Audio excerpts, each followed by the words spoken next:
മുന്നറിയിപ്പില്ലാതെ സിസിടിവിയുടെ optical fibre കേബിളുകൾ കെഎസ്ഇബിയുടെ തൊഴിലാളികൾ മുറിച്ച് നശിപ്പിച്ച നിലയിൽ ഇതോടെ മേഖലയിൽ വ്യാപകമായി ബ്രോഡ്ബാൻഡ് ഡിജിറ്റൽ കണക്ഷനുകൾ നിശ്ചലമായി. സംഭവത്തിൽ പ്രതിഷേധം ഉയരുന്നു. ആർത്താറ്റ് സിംഹാസനപ്പള്ളിക്ക് സമീപമാണ് കേരള വിഷന് കീഴിലുള്ള സിസിടിവിയുടെ ഒപ്റ്റിക്കൽ ഫൈബർ കേബിളുകൾ മുറിച്ച് നശിപ്പിച്ചത്.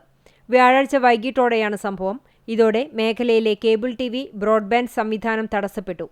പ്രദേശത്ത് ഇലക്ട്രിക്കൽ പോസ്റ്റ് മാറ്റുന്ന പ്രവൃത്തി നടന്നിരുന്നു. ഇതിനിടെയാണ് സംഭവമെന്ന് കരുതുന്നു. സാധാരണയായി പോസ്റ്റുകൾ മാറ്റുന്ന സമയത്തും മറ്റ് ഇലക്ട്രിക്കൽ തകരാറുകൾ പരിഹരിക്കുന്ന സമയത്തും കേബിൾ ടിവിയുമായി ബന്ധപ്പെട്ട കാര്യങ്ങൾ ഓപ്പറേറ്റർമാരെ അറിയിക്കുന്ന പതിവുണ്ടായിരുന്നു.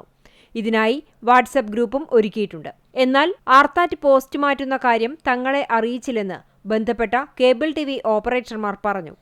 സംസ്ഥാന വ്യാപകമായി എല്ലാ ഇലക്ട്രിക്കൽ സെക്ഷൻ പരിധിയിലും മേഖലയിലെ പ്രാദേശിക കേബിൾ ടിവി ഓപ്പറേറ്റർമാരെ ഉൾപ്പെടുത്തി വാട്സ്ആപ്പ് ഗ്രൂപ്പ് തന്നെ നിലവിലുണ്ട്. എന്നാൽ ആശയവിനിമയത്തിൽ വന്ന അപാകതയാണ് ആർത്താറ്റ് കേബിൾ മുറിച്ചു മാറ്റുന്നതിലേക്ക് എത്തിച്ചത്. ഇക്കാര്യത്തിൽ വിഷയത്തിന്റെ ഗൗരവവും സ്ഥാപനത്തിന്റെ പരാതിയും ബന്ധപ്പെട്ട കെഎസ്ഇബി അധികൃതരെ രേഖാമൂലം ബോധ്യപ്പെടുത്തുമെന്ന് സിസിടിവി മാനേജ്മെന്റ് അറിയിച്ചു.